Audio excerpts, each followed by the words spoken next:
دێربی شاری سلێمانی لە نێوان بابان و سلێمانی بەیەکسان بوون کۆتایی هات. لا درێژەی بەڕێوەچوون یاریەکانی هەفتەی چواردەی خولیانە پلەیەکەکانی کوردستان یانەی بابان میوانداری یانی سلێمانی کرد. سلێمانی میوان دەیەوێت بە وەرگرتنی 3 خاڵ بەردەوامی بداتە ڕکابەریکردن لەگەڵ هەولێری پێشەنگ. بابانیەکانیش ئامانجیان زیاتر نزیک بوونەوەیە لەسەرەوەی ڕیزبەندی. تایم یەکەم هەردوویانە بە بەهێزی دەرکەوتن و چەند هێرشێکیان کردە سەر گۆڵ یەکتر تا خولەکی 27 سوهراب ئەدیب لە ڕێگەی لێدانێکی سزاوە بابانی بە گۆڵێک پێشخست.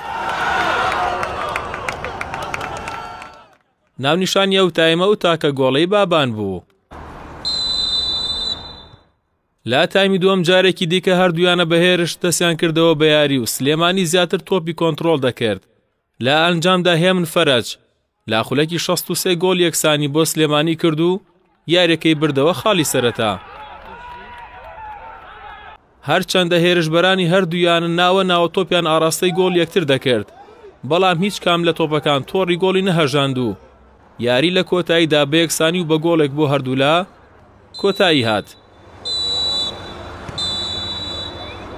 لەم کاتەدا کە یانی سلێمانی منافەسەی سەرکەوتنەکە بۆ ڕیزینایە بوو یانی بابانیش لە هەمان کاتە ئەگەری سەرکەوتنی هەیە بۆ خودی نایبەکانی کوردستان بەڵام ئێمە لە پلەکانی خواردنی وەک یانی سلێمانی بەڵام لە هەمان کاتە هەردووکمان یانین لە یەک شارە ئەوان یانی سلێمانی ئێمە بابانی سلێمانین. ڕۆحیەتێکی یاریزان وە ئاکات کە یاری لەگەڵ هاوشارێکی خۆی ئاکات حەماس بیگرێ بۆ بردنەوە. ڕاستە ئێمە دوو خاڵمان دەستدا لە یاریگەی خۆمانە بەڵام هەموو هەوڵێکمان بۆ ئەوەیە لە ڕیزەکانی لە پلەکانی دوای ڕزبەندی دوورکەوینەوە و بچینە پلەکانی پێشەوەی ڕزبەندی و پشتیوان بەخوا ئینشاءڵڵا ئەنجامی باشتریش بەدەستێنین. چونکە لە منافەسەیانە بێ 3 خاڵ بێنین بەڵام بەڕاستی یاری ناوشار هەرچۆنێک بێ ینی فەرقەکە لە دواوە بێ لە پێشەوە بێ جیاوازی نییە.